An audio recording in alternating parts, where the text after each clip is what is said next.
Hey! Welcome to the Overtalking Podcast, hosted by Ken and CJ, but it's not the normal episode this week. It's the long-awaited return of Skull Wizards! Skull Wizards! And returning, as always, for all of the Skull Wizard episodes, we have Brother Eric. Say what's up. What's up? And we have renowned Overtalking composer Justin Peters. Say what's up. What's up? Justin Peters is going to be our DM this time. For those that don't know, Skull Wizards is a Dungeons & Dragons style tabletop game, but it's a one-shot in that we will complete the entire campaign all during this episode. We're going to go ahead and create our characters using a Mad Libs style prompt. So Justin is just going to say, write down an adjective, write down a noun. And then after that, he will reveal what those things correspond to. So one of these will be our character's class. Some of these will be our weapons of choice. And then all three of us, Ken, myself, and Eric, will create these characters and share them with you. That's what's happening. And I'm going to cut out us creating the characters because it takes a while. Too long. Yeah, we're back. Okay, my character is... Ken, we haven't actually done it yet. Oh, okay. Ken's character no doubt will have some sort of accent that he has to do. I didn't last time because I could not keep up with it. We'll see. We'll see. Well, yes, dear listeners, Overtalking composer Justin here. I'll be running this time. They've given me the keys, and so we're going to dive into our character creation, and we'll see you after the break. Okay, now it's time to introduce our characters. My character, so I am a paladin. My class is wolf, and my race is ram. So let me introduce you to Eddie Wolfram. Oh, man. It's me, baby. Wow, got the Just shades put on on. sunglasses. Wow. My skills are kicking ass, partying, and playing music. Damn. My ancestral weapon is the microphone of singing, and my background is a rockin' musician. Wow. Ow! So Mad Libs. Hey, I filled out all the prompts. You sure did, yeah. Okay, I'll go next. Mine clearly were not planned ahead of time. So I am a priest. I'm actually a can priest, and my race is Taylor Swift. Can I interrupt? Yeah. Can, like, aluminum or tin? Like, Correct. Okay, great. Okay. Yep. Thank you. Yep. Yeah. Mm-hmm. My ancestral weapon is the Wolf of Gushing. Pull that wolf. Weird. And Gushing. of Gushing, yeah. I am a unhinged sommelier. I have a list of wines ready to go for later. Yeah, my name is Tay Quick. Hell yeah. All right, Did we go through our skills too? Did you go through your skills? I did, yeah. Go through your skills. So I have a +1 for hurting, a +1 for healing, and a -1 for helping. Great. Yeah. Okay. All right, bringing up the rear. I'm a wizard, and I am Wally the Table Geode. So what I'm thinking is this is a rock formation that looks like a table. So it's like a four-legged creature with a little head, and then in one of the arms there's a little wand coming out because I'm a wizard. Okay. And my name is Wally. My weapon is a sweeping sewer grate, so I think that's just resting on my back. And I'm a goofy bike messenger. So CJ, get that bike bell sound effect ready. I'm going to be using that liberally. And my skills are super interesting and original. Running, flying, and -1 for coddling. Okay. Yeah, that's Wally. Pleasure to meet all of you. Eddie, can you tell me which one of your skills was -1? I'm not so good at partying. Got it. Okay. Great. Well, it's great to meet our adventurers, and we will kick off with the Skull Wizards. We'll be traversing through a quote-unquote dungeon, and you'll encounter various enemies and traps and misfortunes, and you will use your dice and your wit and the power of storytelling to navigate us through this quote-unquote dungeon. Anytime that you can convince me that you're using something related to your character, whether it's your background or your weapon or anything like that, that will afford you advantage on your throws. You'll get to throw an extra die. We'll go quickly through the dice scoring. 10 or more is a total success with no downsides. A 7 through 9 is a success, but something bad or humiliating happens to you. This might involve taking damage, and we take damage in this game by crossing off one of your skills. And then a 2 through 6 is an unequivocal failure, which means you will always take damage and you will always get humiliated. If you cross out all 3 of your skills, you're dead. When you complete a challenge or do something special throughout the game, you will earn experience and shiny gold coins. I grab 3. You beat me to it. Can add 1 shiny gold coin to your. Damn it. If you reach level 5 experience, you level up, and you can heal yourself. You can gain one of your skills back, or you can add to one of your skills, and you can use those shiny gold coins to buy things from the merchant who you may meet along the way. Any questions? Just one. Is the dungeon dank? It's not. What? Is that even possible? I don't understand. This one's dusty. Are we sure we found the right one? Well, I'll set the scene for you. The scene is the town of Golden Ridge, a western hub for the thriving railroad industry, held in a monopolistic vice by the Vance Rail and Shipping Company. Dick Vance, founder and CEO, is a ruthlessly ambitious businessman, seemingly hell-bent on claiming control of any tract of land not already tied up by his rival, Emery C. Fisher, the baron of the region's oil industry. You all roll into the outskirts of town in a cramped covered wagon.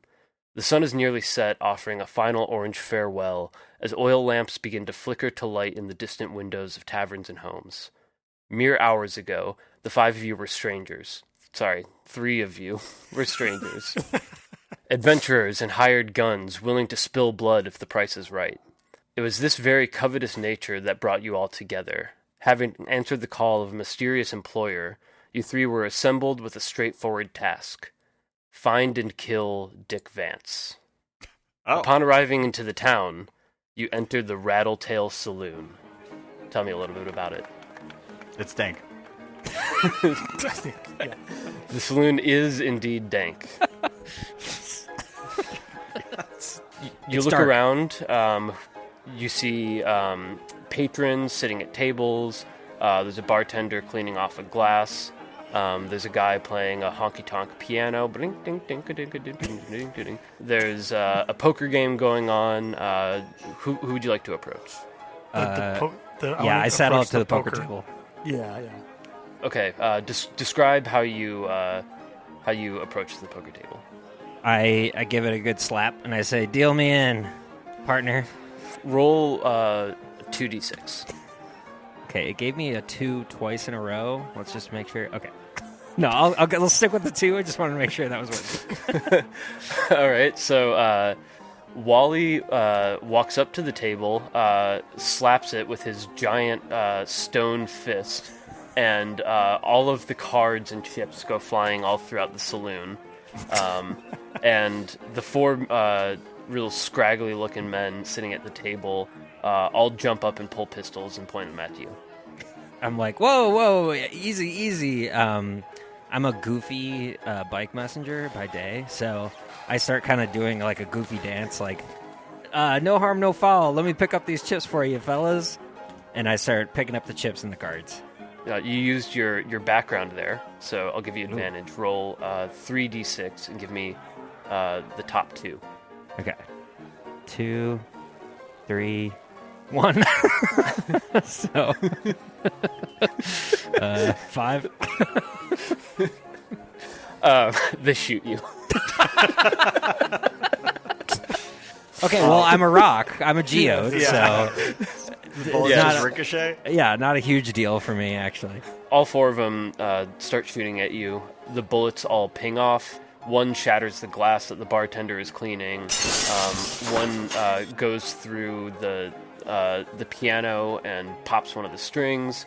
And then 2 more fire off, and people duck under for cover. And the guys put away their pistols, pretty horrified, realizing that they didn't realize what they were up against.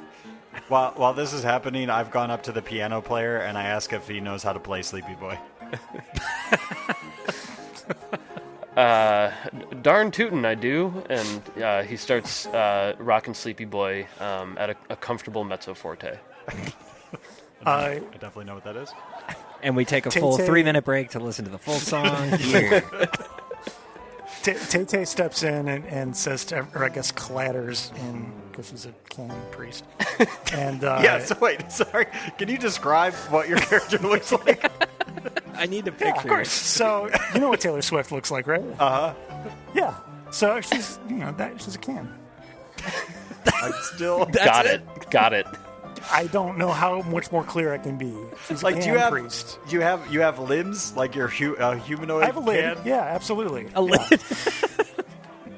Oh, God, she's- I hope we don't make him mad. He's going to blow his lid. So I'm envisioning it's literally Taylor Swift's, but like maybe her clothes are like aluminum or something, and she just has like one of those like trails of cans that like are tied behind a just married car. Okay. So But it's like she part is- of her. Yeah, it's part of her. So she's Okay. like she cannot be stealthy. Yeah. It is, Okay, it yeah. is 100% It's very not loud. something she can do. Okay. This is more of a Gaga vibe, but I'll go with it. Yeah. I know. Anyway, Tay-Tay steps in and says to everyone who was just shooting, "Hey, why don't we all just shake it off?" Oh, wow. There's going to be 20 more of those. Yeah. Better start Googling it. Roll a 2d6, but it seems like you're trying to help, which you have a -1 at, so take a -1 off. Of the That's total. right. Yep. I already forgot that.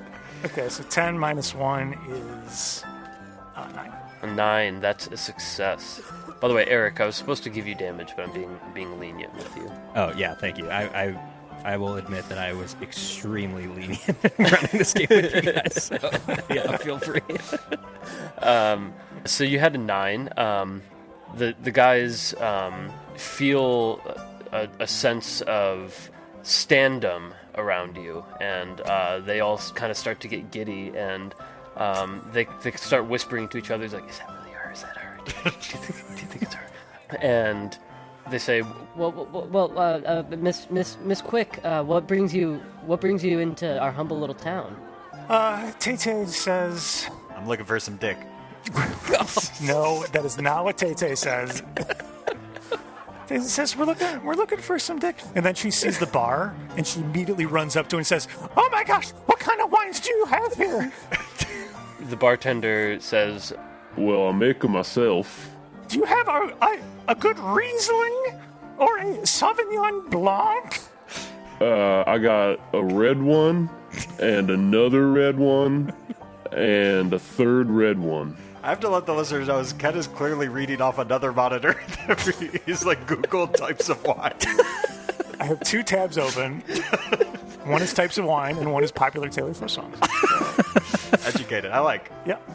"This is a well-researched podcast." Yeah. Yes. Tay-Tay just starts violently shaking, and that's all Tay-Tay's doing right now. One of the patrons in the corner of the bar overhears Eddie talking about looking for some dick, and he says, "You're not talking about Dick Vance, are you?"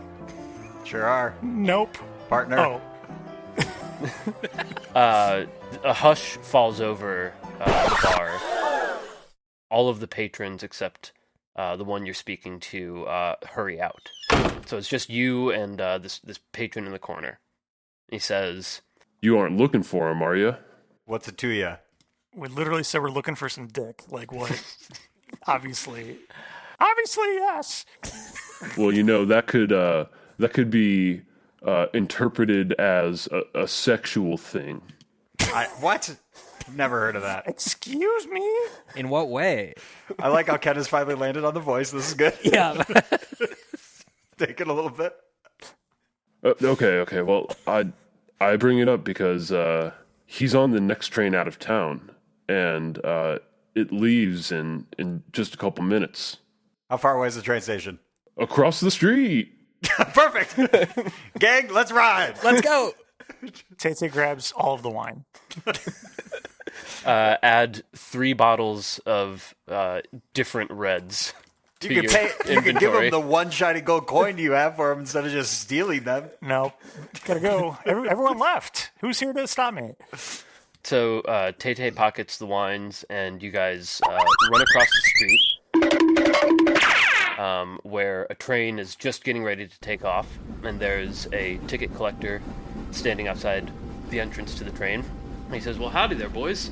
You got your tickets?" I just kind of like indiscriminately wave my wand. Like I don't say anything. I just kind of am like hoping something happens, but it's like attached to my elbow kind of, so I just like wave my arm. Roll 2d6. A 3. Total? Yes. As you wave the wand, you accidentally, like as you're getting close to the face of the ticket collector, you sneeze and like smack him across the face. Oh, sorry there, partner. Pardon. Oh. To which he spits in your eye. Oh. And he's got a lot of dip in his mouth. Ugh. And so it like really irritates one of your eyes. So you're gonna take damage here. Okay. And you're gonna cross off the skill of your choosing. All right, I'm gonna cross off coddling. I try to recover from the situation and kind of step in front of Wally and go like, "Pardon my friend, we're the band, we're the entertainment for the train." Oh, smart. Oh, the Tay and the Wolframs. That's right. Yep. yeah, that one. Yeah, our patrons are real excited to hear you boys. You go on right ahead and let us know if you need anything from us. Yes. I kind of slyly stick my hand behind me so I get high fives from Ken and Eric. Ken and Eric roll 2d6. Scared. What? 11? And 7. You, Ken, you lay just like a slap, like a sick high five right down. It makes this beautiful noise, and everybody is like looks on and like, those are 2 cool dudes. Eric, you got an 8? A 7. A 7. You also slap Eddie's hand, but being a giant stone creature, you put way too much into it, and it doesn't really hurt him, but he's like, what is with this guy? Just annoyed. Be cool. Jeez. I'm trying. Just before we get too far, I feel like I need to introduce my wolf of Gushing, who is just like a wolf that's following us around since. That's what that is. Okay. Yeah, but she has a real saliva problem. So it's just like dripping, like gushing, like all the time. Her name is Camilla, and she's just a large wolf that is just next to me. Since I am also a wolf, I kind of, right after Wally high fives me, I turn to Camilla and in wolf speak go, "What is with this guy?" Like gesturing to Wally. Camilla tries to communicate back, but her mouth is just full of saliva. She cannot. She just can't. But you see a twinkle of recognition in her eye. Great. Great. Welcome, Camilla. So you all climb aboard the train, and you enter the first car, and I am going to roll a d6. CJ, I'm using your die here. Okay. I got a 3. And so you walk into the first car. Describe what you see. Seats. It's like a fancier Metra. But there's like booth seats, but then there's like tables for people to have snacks on. Is this just like a passenger train, or have we started, since we're at the end, is this like the cafe car? Yeah, it's there's passenger stuff on here. There's like also some like luggage cars and things like that. But it's like think of it as like a long distance like traveling car. So there's going to be a variety. Some people are passed out. Some are playing like card games with each other. There's another poker game for Wally to get into. Yeah. I'm a bike messenger, so there's a bike rack on this train car, so I lock up my bike. Nice. Shout out those Metra like full bike lock cars. You know what I'm talking about? I absolutely do. That's Yeah, exactly those- what I'm picturing. Those rule. Okay, so there are people kind of just doing their thing, getting ready for the train to take off.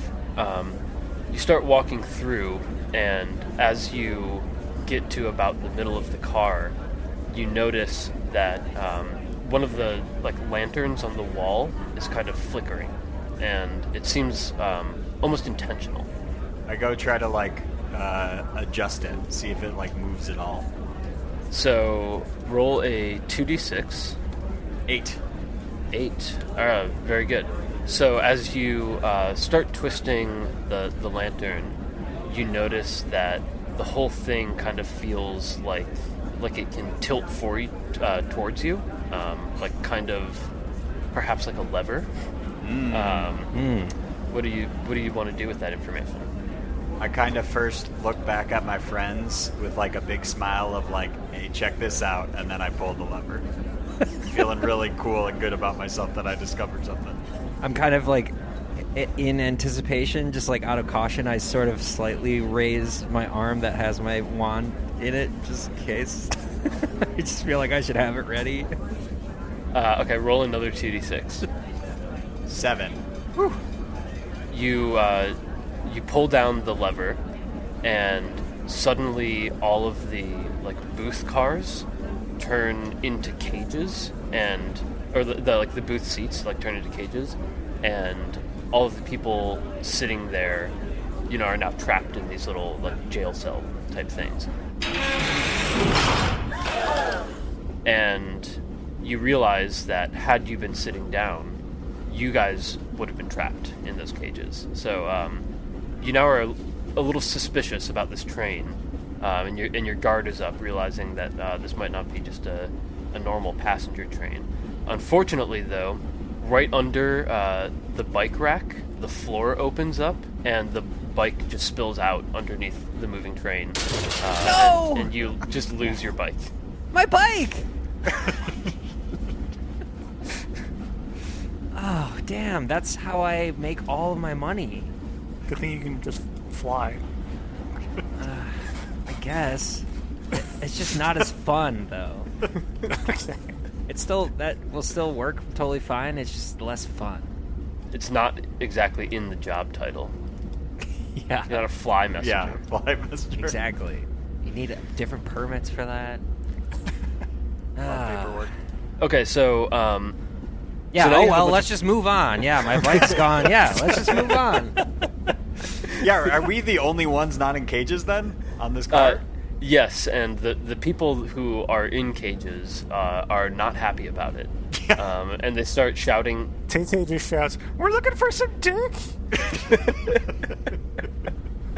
Who can help us?" You hear a zip. Oh no. Dick Vance, Dick Vance. Sorry. Dick Vance. Dick Pants. Nope. Oh, nope. A hush falls over the car, and one of the workers who was also trapped in a cage. You've trapped like literally everybody that was in this car in a cage. One of the workers says, You're looking for Dick Vance. This is his train. You're gonna find him. He's on here somewhere. Where? Where is he? Well, presumably at the front of the train. Okay. Ooh, that's a I hot look tip. around looking for Miss Piggy, but I can't find her. I realize it's been Tay Tay the entire time. Where's Kirby? Where's Kirby? Well, in exchange for that really valuable information I gave you, do you mind letting us out of these Fine. cages? Hey, what if we could? All right, let's go, guys. Let's go. Next train car. Let's get a move on. All right, so you move into the next car, and this is a luggage car, but you notice that there's like a sticky slime kind of all over the luggage, on the walls and the ceiling, and there's like the smell of like wet leaves. Tay licks it, trying to identify what type of wine it is. Roll a 2d6. Roll a 3d6. Oh yeah, Give me your top two. Okay, my top two are a 6 and a 6. So All right, so 12. It's a wine you certainly have never tasted before. in that it's not a wine. earthy. It has a salinity to it. The nose is quite algic. Just as a wine guy. Yeah, pretty good. It has a very silty mouthfeel, and you recognize it as swamp water. Swamp forward. The cocktail? No, the water from a swamp. Oh. Guys, I know exactly what this is because I'm a sommelier. What is it? Swamp water. Okay. And as you say swamp water, you notice you hear like sneaking up behind you some squishy feet, and you flip around and you see a sly swamp thing who is sticking to the ceiling. He's like hanging upside down, and he's trying to sneak up on you, but he is like very squishy and wet, like if you like were squeezing a bunch of wet spinach. And he notices that you guys see him, and he whips back his hand and whips like a ball of like, it's like a ball of like wet seaweed at you guys. How do you react? I want to use my my ancestral weapon of microphone of singing and try to belt out some bars to have these sound waves make him fall from the ceiling and like land on his head. All right, I love it. I'd Roll like with to it. help out because I'm a singer. Beautiful harmony. We got a duet here, folks. Yes. For the listeners at home, you want to give us just like a little taste of what that would sound like? Yeah. Well, I always got to like prep my audience, so I ask everyone if they're ready to rock, and I go, And then I go, because you're here, and I go here. "Feel it fly." I'm up here. Okay, great. Both of you roll with advantage. Give me your top I two. have -1 for helping.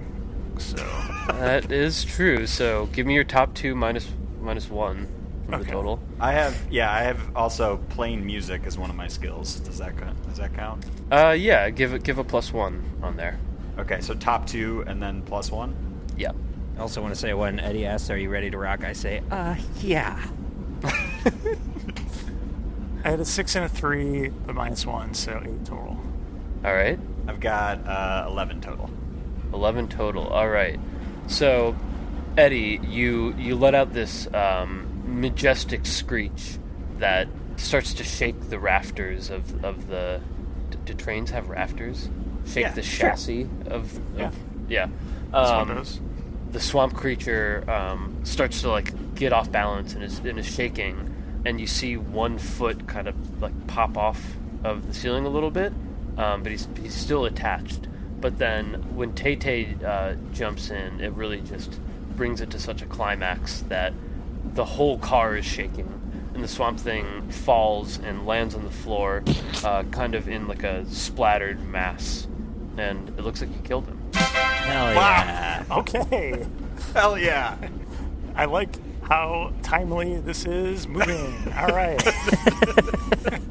I walk over and take my sweeping sewer grate and start like sweeping up his the detritus that he leaves on the ground. So as you do that, all of like the disassembled squash comes back together into a new form, and it grabs your arm. Oh. Roll 2d6. Oh no. We should have just moved on. A We thought we'd 9. Just move on. Oh, we could keep on trucking. I think also, well, we do have to like walk past it. There's only one aisle of the train car. I rolled a 9. So the sewer grate that you're reaching over with, it kind of envelops the sewer grate, and as it's like kind of reaching up your arm, there's like a sense of like mucky kinship between the swamp thing and like the underside of the sewer grate. And you know how like there are like long like tendrils of fungus underneath like everything that's all connected like everywhere? You know what I'm talking about? Yeah, it all You communicates. heard that, Radio Lab? Yeah, absolutely. The swamp thing is like, Cousin Jerry? Yeah. Guys, just go with it. Yeah. That's him. Oh man, it's so good to see you again. I'm just a sly swamp thing, man. Just sticking around to train ceilings. What have you been up to? Yeah, I mean, you scared the shit out of us, dude. We're just trying to get through the train. Have you seen Dick around here? Dick? Oh yeah, real jackass. He's up at the front of the train.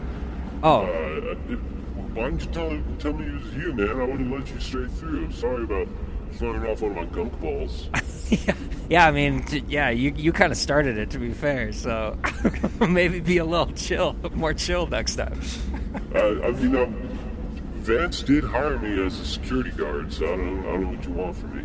Yeah, I didn't mean to attack you. That was just me being frightened. That's how I reacted. Yeah, I understand. Beautiful voice, man. And, Hey, thank you. And Cam lady, you're pretty good too. Stick with it. Notice how I stood back and kind of like a coward, and I wanted to see what was going to go down. I was giving you the benefit of the doubt. Yeah, I understand. That's always been your style, Jer. Thanks, man. Well, you guys be safe, and I think when you kill me, you're supposed to get like some shiny gold coins or something, but you didn't really kill me, so sorry about that. Well, do you have any though? I could really use it. Yeah, we're trying to get some snacks in the cafe car. Yeah, we'd really love to not kill you, but you know. It's still on the table. Tay-Tay! I mean, I guess we could keep fighting, but I'm not gonna just give you my money. Give it here. Do you get like an employee discount or something? Do you have any like coupons we could have? Oh yes, we will take vouchers. I work for like a robber baron, dude. You think he's giving out freebies? Well, I figure maybe like IOUs or something. We need something. You know, Jerry, your friends really cramped my vibe. Yeah, tell me about it. Well, we'll just move on up to the next car. We Okay, can, that's we can fine. let by Okay, guys. bye. All right, it's good to see you, man. Yeah, you too, Gus. Forget about it, cut.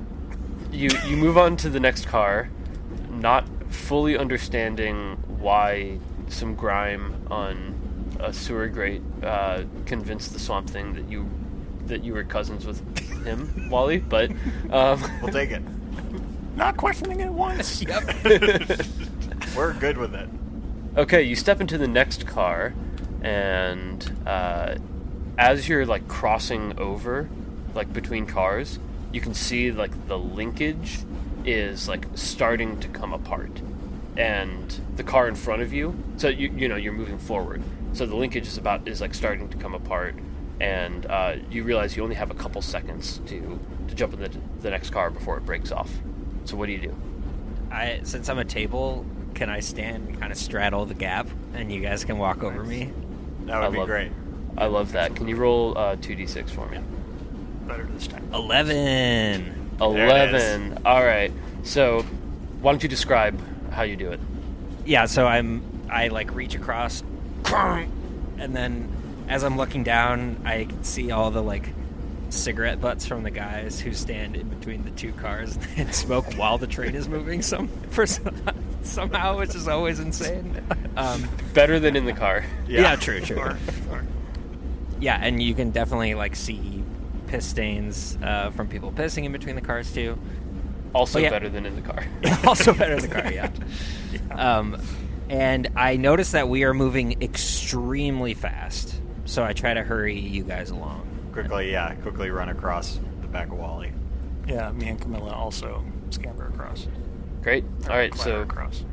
Once we get across, I kind of like pull Tay aside, and I'm just like, "Hey, so like, what's Camilla's deal?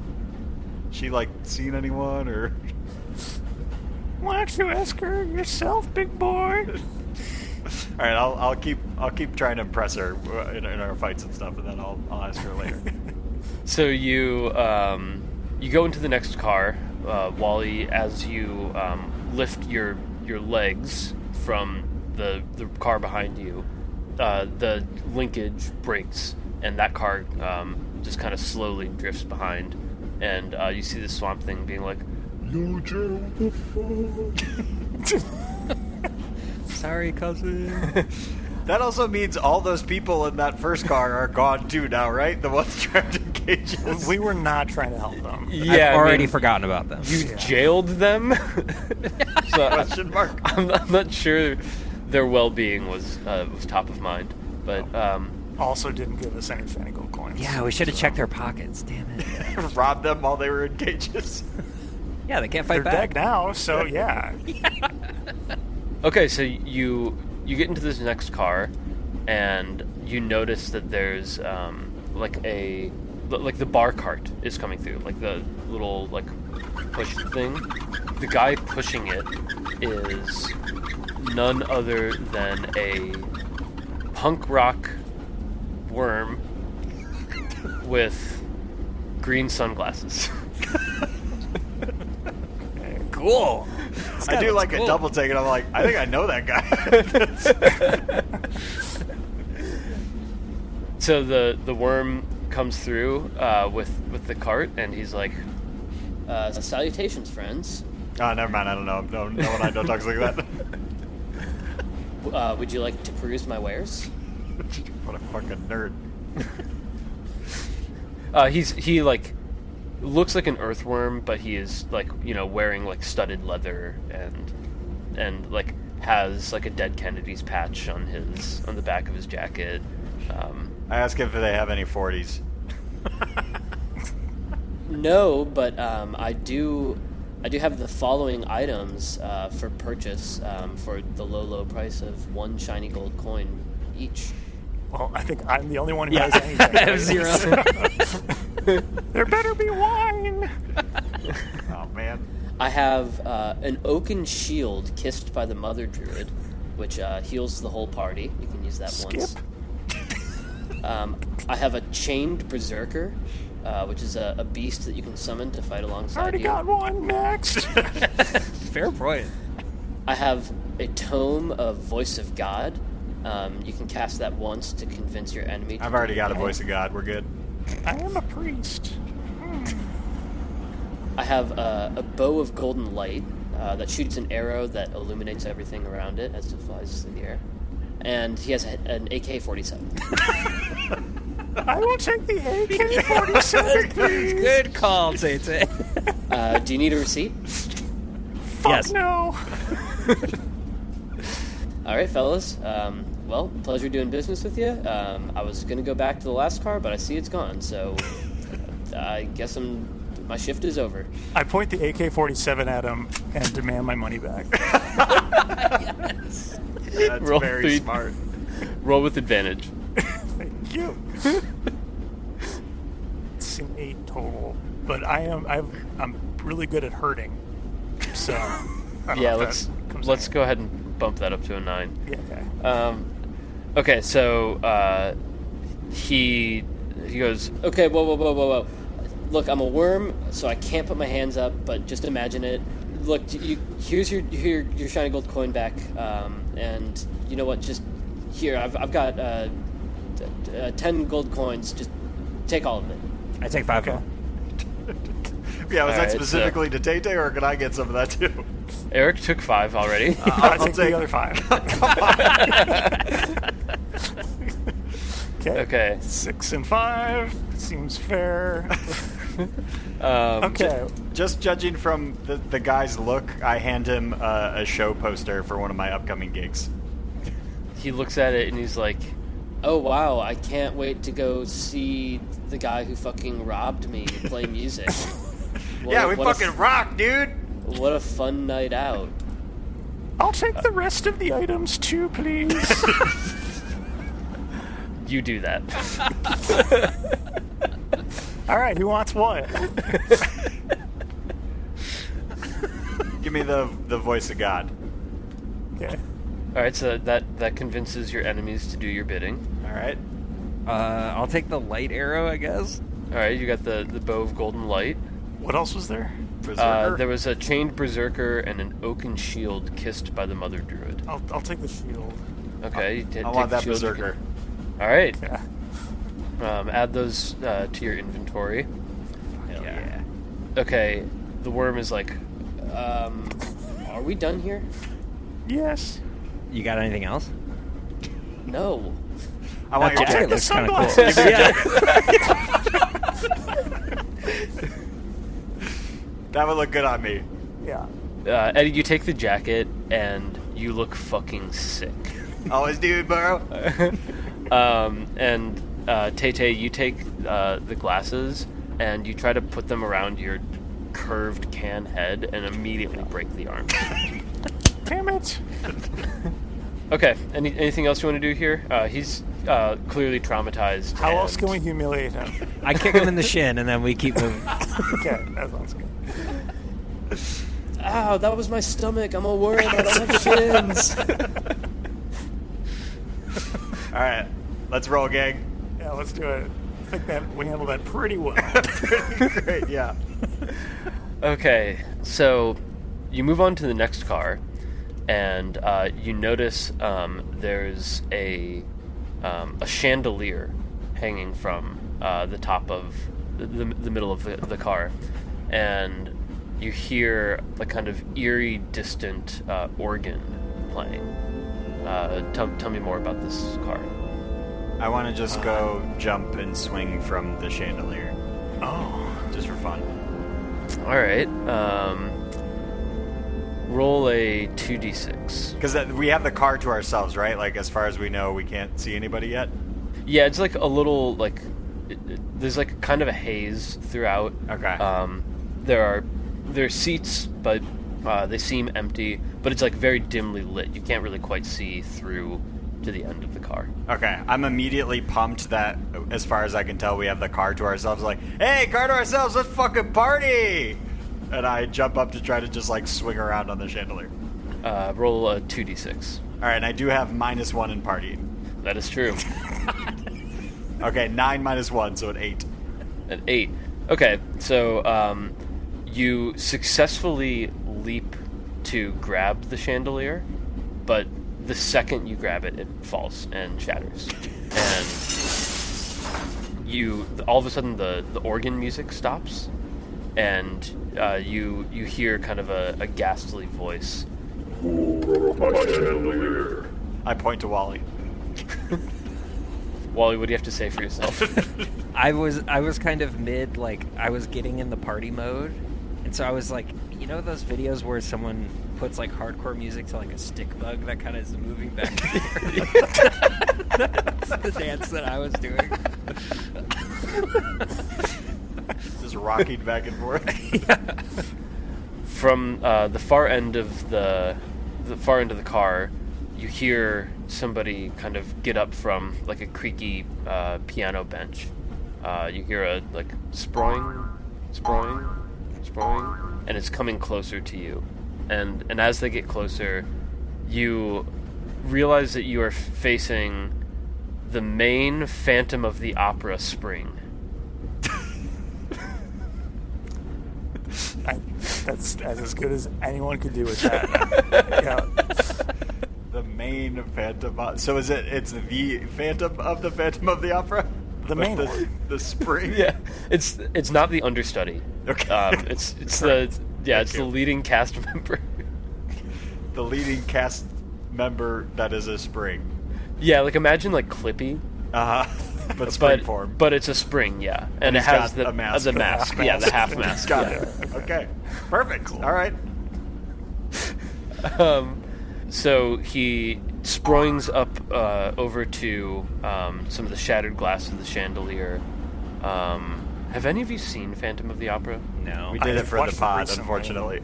Oh, yeah, I have not. So I've seen two versions actually. I saw the original recently, and then we watched the musical one for the show, and that was unfortunate.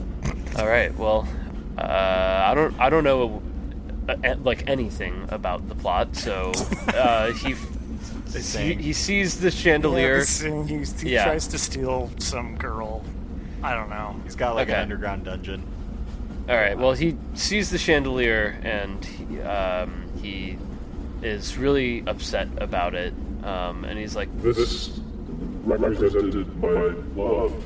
and he grabs a bunch of the glass and starts throwing it at you guys.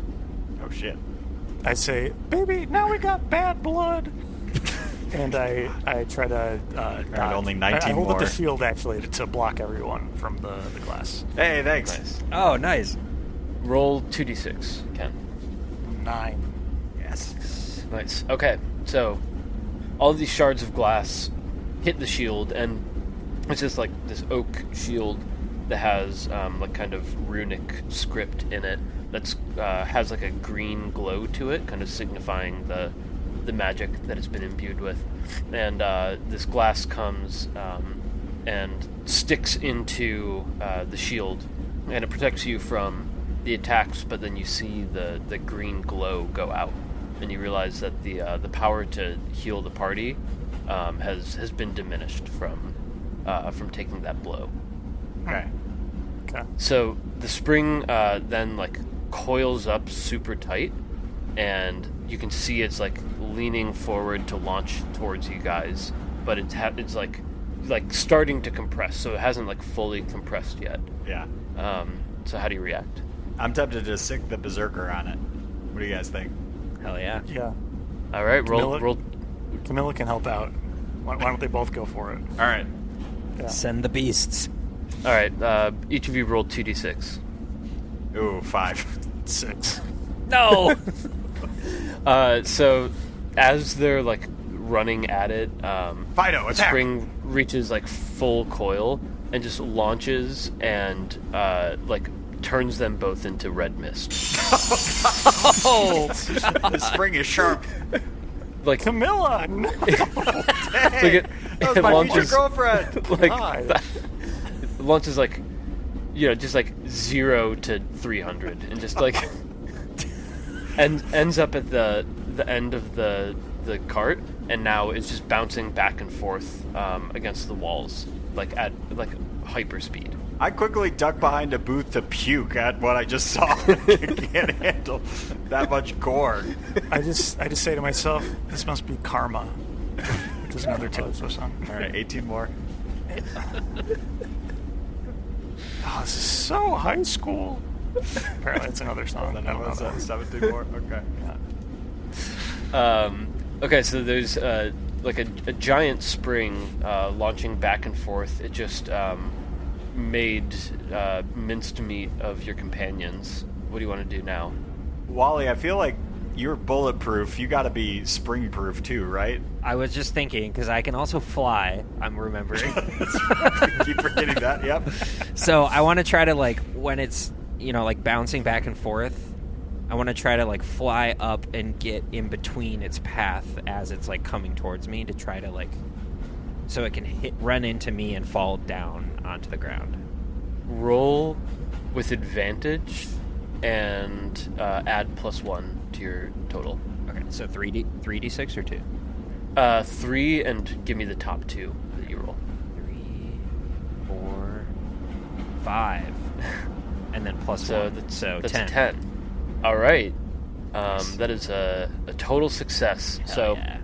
So you fly up into the air, and you like kind of make yourself like perpendicular to the arc of the spring, and it's like a direct hit right into like your sternum, and you kind of like absorb it and then launch him off, and he comes like tumbling down like into the corner, and you notice that he like when he took the hit has started to like uncoil a little bit, so like his spring is now not nearly as effective, but he gets up and dusts himself off, and he happened to land right by his organ, and so he starts wailing on the organ, making a hideous noise, and singing the famous song from the Phantom of the Opera, which Ken and CJ we all know will interpret for you now. Hit it. Memories from? That's Cats. Know. You don't need to say it. We all know it. It doesn't. Yeah, we all know what you mean. Just edit it in. Yeah, put it in post here. Prologue. Overture. Yeah, sing the prologue. That famous song, Prologue.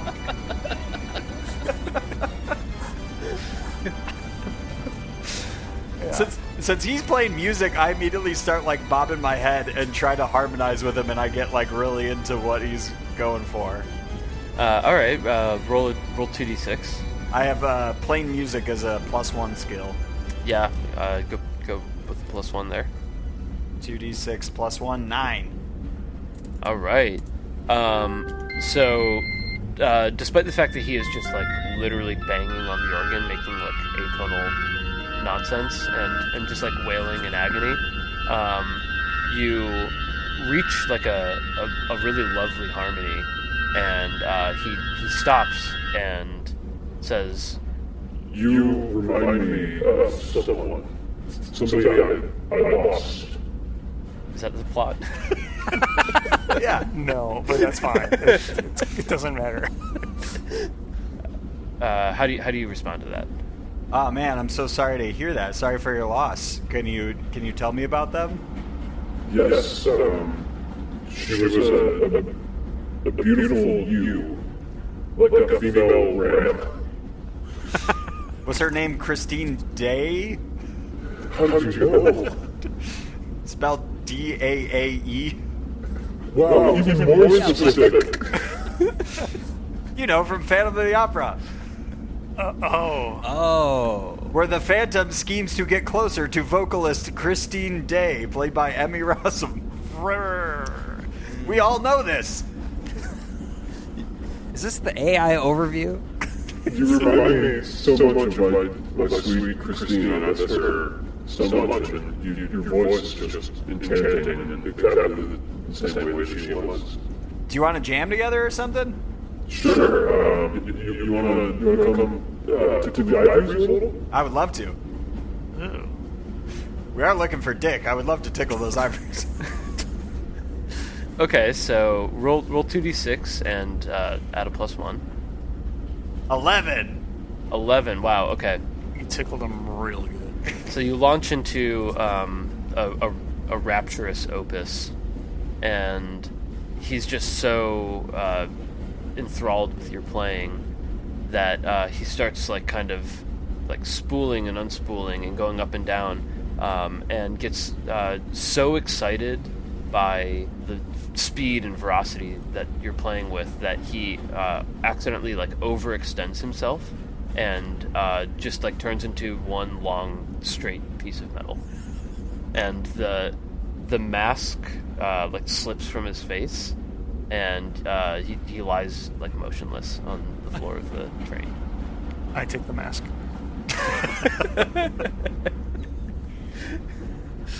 And don it. All right, so Tay-Tay is now wearing the mask. Eddie, as you stand up from the organ bench, you realize the bench is like unusually heavy. I want to like try to like. What would you do with a bench? Nothing. We gotta move on. No, that's something. Something's here. I look under the bench. Roll 2d6. 7. Okay, so you look under the bench, and it's just like a piano bench, and so like you could see under it already. But as you're coming up, you bump your head on the bottom of it, which hurts. But then you notice that on the back side of the top there are hinges, like there's a lid. Like a piano bench. Yeah. Yeah, I know what those are. I'll open the piano bench. There's 30 shiny gold coins inside there. Yes, I take them all. Who said it first? I heard Eddie say it first. Okay, that's fair. Said it first and louder. Yeah. Before we move on, I just want to clarify. So you said the healing power in the shield diminished. Does that mean extinguished? Or... Yeah. Yes. Yeah. No longer. Damn it. Oh, dang. All right. I run up to the I guess fine mist that was Camilla, and just say, "We are never, ever, ever getting back together." 16 more. I shed a single tear. Any last words for your berserker? I just met it, so no, I'm not really attached. I barely named the thing. Like, All right. Yeah, you win some, you lose some. I'm ready to go.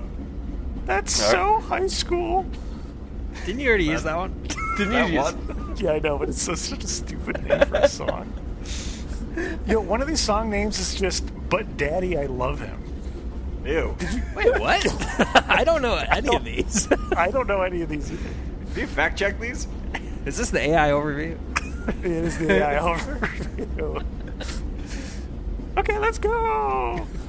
All right, so you advance into the next car, and as you step over, similarly to the previous car, the linkage breaks just as you cross the threshold, and everything behind you slowly drifts behind off into the horizon. So now in this car, describe what you see. Oh, wow. That's extremely open-ended. Wow. Okay, I see flashing lights everywhere. What color? It's rainbow. It's cycling through the rainbow. Let's fucking party! It's RGB! Again! Congratulations, you've made it to the rave car. Yes!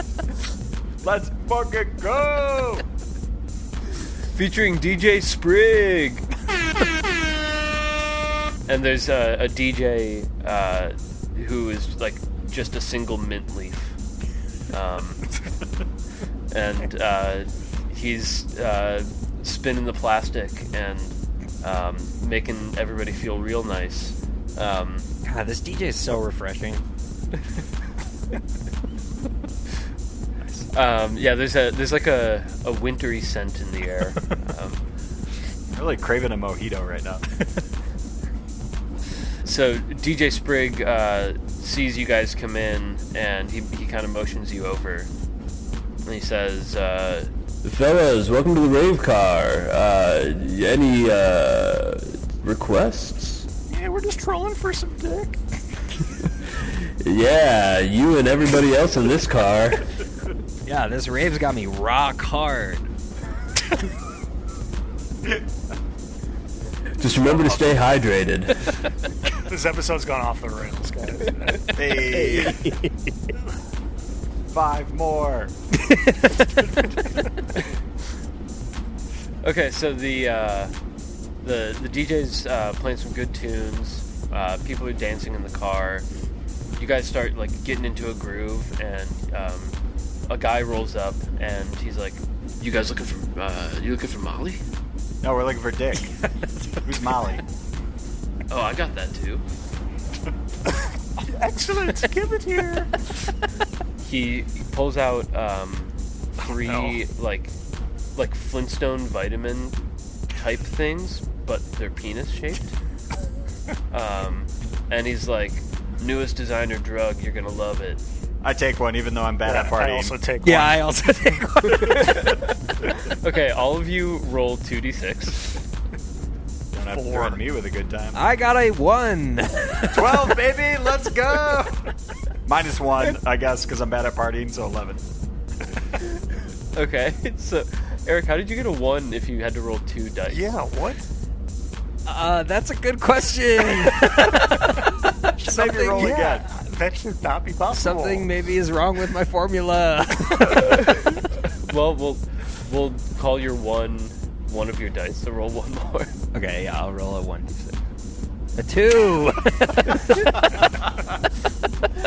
Okay, so Tay and Wally both take the dick, and immediately their pupils just go fucking enormous, and everybody around you suddenly turns demonish. Meanwhile, Eddie is stoned out of his mind, dancing like his feet are on fire, just absolutely loving life, having a good old ball. Spin that track, Sprig. Is that his name? Yes.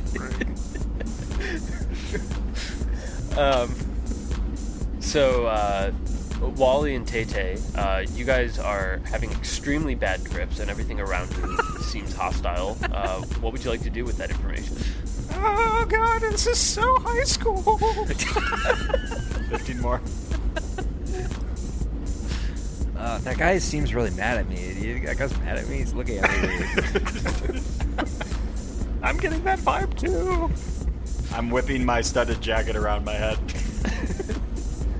So you guys start to perceive, you two bad timers, that all of the people dancing are starting to dance in a circle around you two, and the circle is starting to close in. And as they get closer, you see everybody has red eyes and fangs and claws, and they're kind of kind of pawing at you. Uh-oh. Are you guys seeing this too? I'm not really noticing because I'm just in my own zone, kind of vibing with the DJ. Chat, is this real?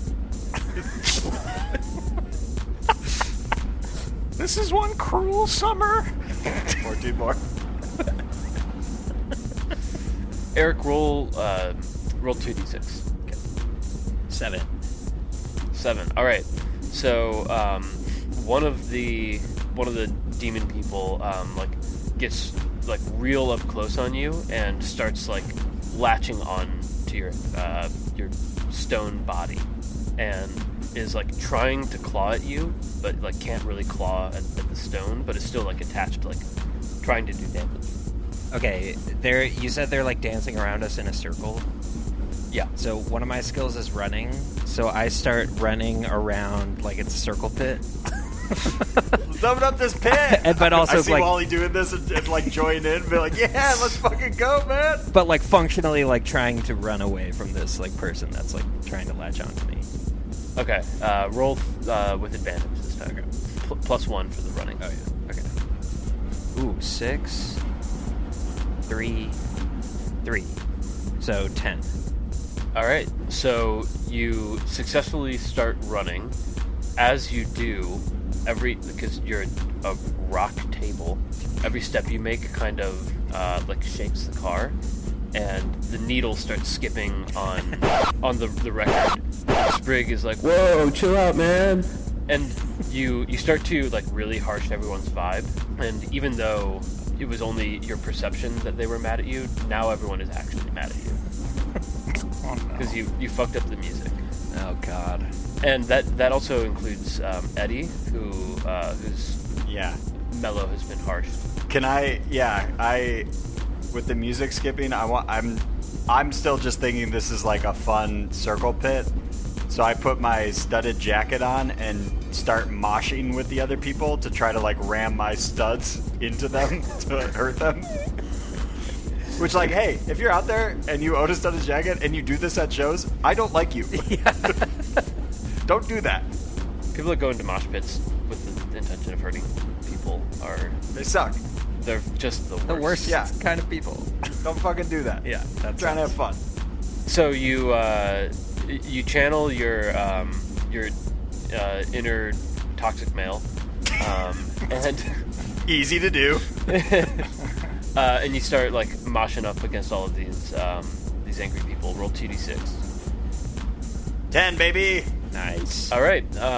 So between Wally running around and these people like kind of all scrambling, Wally, you start running into people, and being a giant rock table, you start racking up the casualties. Meanwhile, Wait, are they Ed- dead? Like you straight up killed them? Oh God. Meanwhile, Eddie, with studded jacket, starts just like ramming his shoulders into anybody he can reach, causing like severe puncture wounds. And all of these like normal patrons who were just having a good time or have like suddenly been flung into chaos. There are bodies all over the place. DJ This Sprig. imagery is very problematic. This is why I didn't take out the AK-47. I don't. I forgot we had that. Oh God. Just wait. DJ Sprig is cowering underneath the DJ booth, and all of a sudden an alarm blares, and like the lights shut off, and there's like a flashing red beacon, and you hear a voice over the train, and it says, Who are you, interlopers? It takes me like a second to stop running from the circle pit because I have a lot of like inertia going, and you can hear the like a squishing on all the dead bodies. And I say, when we were gonna get stoned, this is not what I had in mind. Oh. That's all I got. the voice says, Gentlemen, you're making a mockery of my train. Come to the front car. I would like a word. Okay. Kind of look around and be Okay, like, we do great. that. anything else you want to do here before you move on? Just apologize. Among all the dead bodies, anything nice? Do I spot anything cool in any of the pockets? Any shiny gold Any coins? shiny that they gold drop coins out of their by pockets? chance? You see, there's a couple like iPhones sticking out of people's pockets, which have been like destroyed by all of like the studded leather and the giant rock crushing them. I'm happy about that, and I yelled down with capitalism. There's like some femurs you might be able to wiggle out. But nothing of value that you can discern here. Just really quick before we go to the next car, I walk back up to the DJ booth and I just hit the rap air horn a couple times. And then we're good to go. Sprig is still under there cowering, and he recognizes like that you have a really nice touch, and he's like, You're going places, kid. I hand him a show poster too. Like, hey man, be cool if you came out. Thanks. I'll try to make it. So you advance now to the front car, which shit. is this beautiful, ornately designed car with built-in woodwork and beautiful jeweled tapestries. You notice that there's like an oval table in the center, like a dining table, and there are 4 chairs there, and they're all vacant. What do you do? Where's Dick? I think the chairs are for us. I think we should go sit down on the There's table. 4 chairs. Yeah, one for Dick. Where is he? Why don't we go sit down and we'll see what happens? I kind of post up next to one of the chairs because I'm already sort of a chair myself, kind of. I turn the chair around and sit on it backwards, cool style. I try to sit in it, but I mostly can and cannot fold easily. Once you're all seated in your relative ways, a butler comes out from like a little side door carrying a tray and says, "Compliments of Mr. Vance," and slides the silver platter and lifts the thing off the lid. On this tray there is a mechanical keyboard, like a typing keyboard. I wonder who put that one. Creative. But you notice that like from in between the keys, it's like it's frothing, like like motor oil is bubbling out of it. Too much It's a lube. real mechanical keyboard. I get it.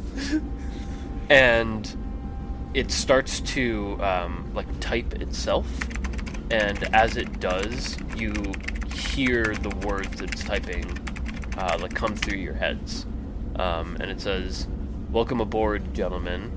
I see you've caused quite the ruckus throughout the train." I go, did you guys hear that, or are these drugs still hitting me? Yeah, I definitely heard that too, but that doesn't mean it wasn't the drugs. Okay. Right. Dick?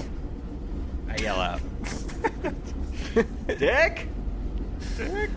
The keyboard starts clacking away, clacking. and it says, yes, you're here to see Mr. Vance. I'm sure you were expecting something different." Yeah, Dick. We want Dick. We want We Dick. want Dick. I just typed Dick into the keyboard. Roll 2d6.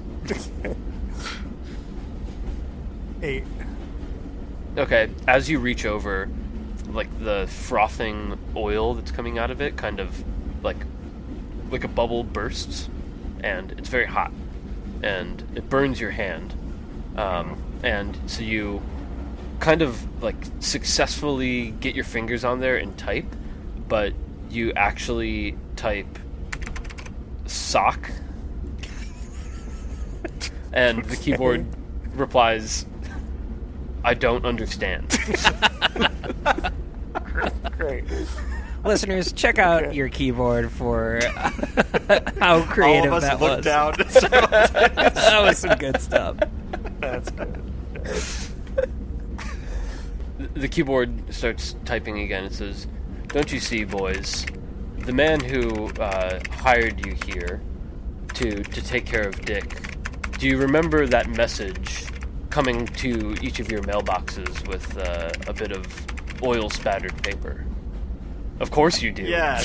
Genuinely, Because, no. because, Yes. Now that you say Because- it, it sounds familiar. because I said so, and it's canon. Okay. Yes, I do. and it was very slippery.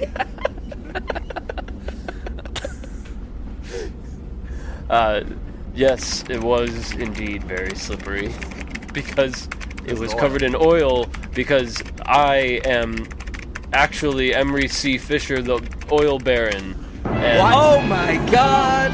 Yes. and Dick Vance is just a figurehead that I've created. I actually own the railroad company as well. I am the frothy capitalism keyboard.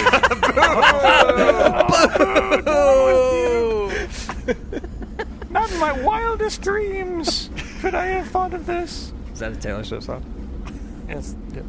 Didn't even knew catch you that one. I knew you were trouble. All right, that's another one. 13 more.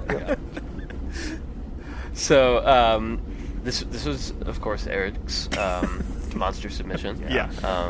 And so you realize that Emery C. Fisher, the oil baron, is one and the same as Dick Vance. This is a multi-dimensional creature who's hell-bent on taking over all industries for his own gain.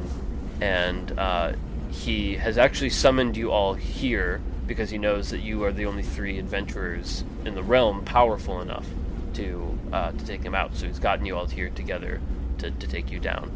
So you initiate combat. I say, well, good news is I'm here to chew bubblegum and kick ass, and I'm all out of bubblegum. Tay-Tay, hit him with the heat. Get him. Go. The AK! Blah, blah, You blah, have the gun. Go. Shoot him. I just turn to him and say, "You need to calm down," and then I whip out the AK and just start unloading. Is Calm Down a song? You need to calm down. You need to calm down. That's a song? God. You know All right, that 12 song. more. That's a popular one. I know that one. News to me. Roll with advantage, Ken. 6 and a 5. What is that? 11. No, that's yeah, it's 11. No. You legitimately had me questioning myself. Great. So you start firing at the keyboard, and you get a few shots off before you realize that it was only loaded with 3 rounds. So We didn't check. Shit. so, but each 3 of the bullets hit it, and 3 of the 26 letters fly off. Oh my god. Okay. Man, if I could think about this, I would reply with whatever letters were remaining, but that would have required me to think ahead. Did you say so? You said somebody came in with the platter and the keyboard, so there's like somebody else in the room. Yeah, there's like a butler, like Okay. in like a pantry. Yeah, he needs Like- to die. Okay, I'm gonna use the voice of God to convince the butler to attack Ooh. Oh, very good. and hit him over roll, the head with that platter. Roll 2d6. 6. Damn. Shit. All right, so that is that's a failure. So the butler runs out. You do successfully call the butler out. Like the spell does work, but as the butler comes running out, all of like the oil that's like frothing out of the keyboard has now made the ground a little bit slippery, and the butler slips on it and like cracks his skull open. God damn. We are just wasting people. That's so high school. 12. Um, Can't believe these are songs. This is truly blowing my I mean, mind. it's the same one over and over, to be fair, but the keyboard just starts like clackering gibberish, and like all of the nonsense letters are flying through your brains, and it's like disorienting you guys and like giving you a headache. I go up to everyone and rub their heads and try to heal their headaches because I have a +1 to heal. roll 2d6. Okay. +1? Yes. 7, so 8. Okay, so you're having a hard time finding Wally's temples, but so you just kind of like rub indiscriminately, and you do manage to like touch what in his anatomy is his forehead, and the other hand is like squarely on his butt, and you're just like rubbing away, and it's making his headache feel better, but he's also like feeling a little you're coming on fast.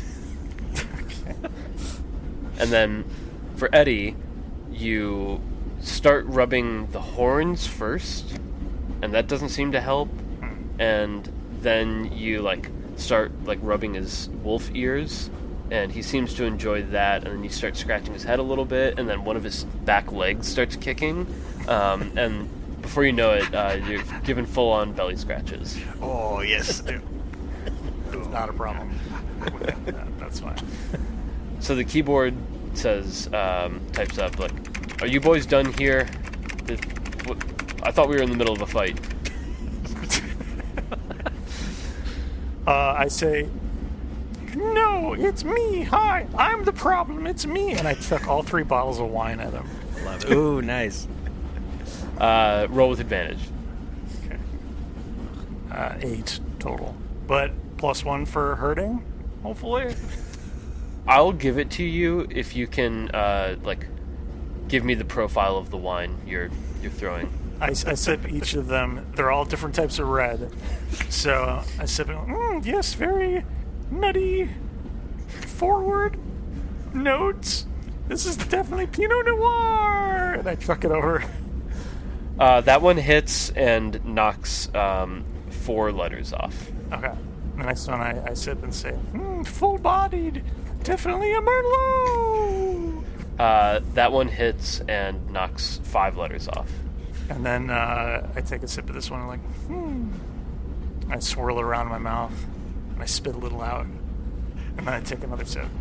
At the end of you throwing it, can you just add in a "I love you, Kirby"? Sure. I say, this one's definitely a Syrah! I love you, Kermie! That knocks out 3 more letters, or 11 letters to go. And so the keyboard now like clearly hobbled, just starts spamming the F key out of frustration. F for frustration. And you see like all of the oil on the ground kind of swirl up into like an appendage, and it starts like whipping at each of you and trying to hit you. How do you react? I cover everyone with the shield. Roll 2d6. 2. All right. It hits the shield, and the shield like recoils and hits all three of you, and each one of you takes 1 damage. Oh, shit. All right. Sorry. What would you like to cross out? I'm crossing no out longer flying. -1 at partying. Yeah, no longer -1 at helping. Wally, you're down to 1 hit point. Yeah. Oh, dang. You dropped Okay. flying? Is that I right? cross out flying. I have running left. Okay, great. I take out the XLR cable I always keep on me and plug it into my ancestral weapon microphone and whip it around Roger Daltrey style and try to whack at the keyboard with it. Roll 2d6. 10. Oh, +1 because I'm good at kicking ass. So 11. All right. You smack the keyboard, and it knocks out 6 more letters. It's down to 5 remaining letters. Okay. But now oil is just like every time like a key falls off, like more oil starts gushing out, and so now there's just like tons of oil spilling out, and it's like starting to accumulate on the floor. There's like maybe like a half inch of oil covering the floor. So what is your next move, Wally? We'll say it's your turn. Since I have a sweeping sewer grate, I even though it's being covered with oil a lot, I notice that the keyboard also is really dusty, as keyboards get, and I start using the sewer grate to sweep off some of the dust, and notice that this keyboard was built plateless, so the PCB is exposed. We have eyes on the PCB. That's the thing. we just got to short circuit the PCB, the circuit board. You do notice that. Roll with advantage. So observant. 9. So describe to me how you would go about disturbing this PCB. I smash it with my rock hand. Sick. Absolutely. Straightforward. The PCB crushes under the severe weight of your rocky appendage, and the keyboard just is obliterated. It blows up everywhere, and suddenly the train comes to a halt, and all of this oil is sloshing around, and the door at the very front of the train, the conductor's quarters, opens up, and you notice like a trail of what looks like saliva kind of like dripping from the front, and suddenly the berserker and Camilla emerge, and Camilla says in wolf speak to Eddie, "We didn't die. We just got transported." What? Guys, they didn't die. They've just been transported. Oh, it's a love story. Party Did on. you just say yes? And the 11 more? conductor 10 more? comes out, and it is the punk worm, and he's like, Guys, you did it. This whole thing was just an escape room. Wait, so no one died, hopefully? All of those people that you put in jail did, but besides that, no, dude, they were just crisis actors. I knew it. Oh, obviously. Oh, thank God. Well, you won. the worm gives the train a good old, and you drive off into the sunset, on to the next adventure, and that's Skull Wizard. Did it. Hell yeah. Good shit. Thank you very much, Justin, for running the show. Yeah, thank you. Thanks for letting me drive the train. Yeah, that was great. Thanks so much for doing that. Before we go, Eric, Justin, is there anything either of you would like to plug or say? Build high-speed rail, cowards. Yes. Yes. Yeah. Okay. Peace and love, Beatles guy. Well, Love. you can find us on all the things at Overtalking Pod. We got a cool new logo. Check that out. And oh no, they're here. Ah, It's the Overtalking Stick Vance. Skull Wizard Stick Vance. And they're here to remind me to remind you, if you like the show, please go on Apple Podcasts and Spotify and rate and review where applicable if you can figure it out. Reviews are what help people find this podcast. Also, we spend the money or shiny gold coins on anything. So tell a friend and spread the word. We'd really appreciate it. Thank you. Thank you. And we'll see you next week with a normal episode. Love you. Bye. Bye. This episode of the Overtalking Podcast was produced by Ken and CJ, edited by CJ. This week's special guests were Brother Eric and Justin Peters. Music by Justin Peters. Be sure to rate and review on Apple Podcasts and Spotify.